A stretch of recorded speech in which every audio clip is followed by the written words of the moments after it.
Oil heat అయ్యాక ఆవాలు, జీలకర్ర, ఆనియన్ వేసుకొని బాగా ఫ్రై చేసుకోవాలి. ఆనియన్ కొంచెం ఫ్రై అయ్యాక టమాటాలు కూడా వేసుకోవాలి. టమాటా మంచిగా మగ్గాక వంకాయలు వేసుకోవాలి.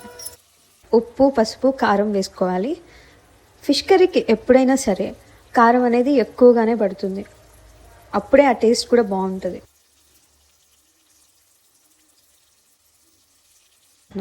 ఇప్పుడు చింతపండు గుజ్జు వేసుకొని మరికొన్ని నీళ్ళు కూడా వేసుకొని మూత పెట్టి ఉడికించుకోవాలి. 10 minutes తర్వాత మూత తీసి చూడాలి. సో ఇక్కడ పులుసు మంచిగా బాయిల్ అవుతుంది.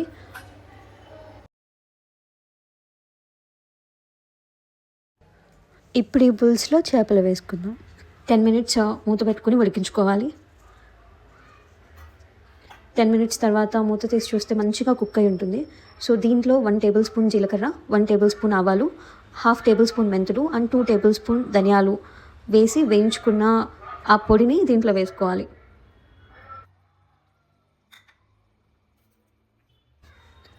ఈ విధంగా మిక్స్ చేసుకోవాలి.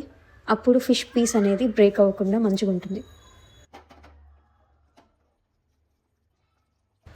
లాస్ట్లో కొత్తిమీర చల్లి ఒక 5 minutes కుక్ చేసుకుంటే మన ఫిష్ కర్రీ రెడీ.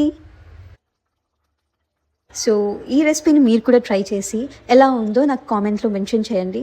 అలాగే మరికొన్ని వీడియోస్ కోసం please do like, share and subscribe to Pravalika talks. Thank you for watching.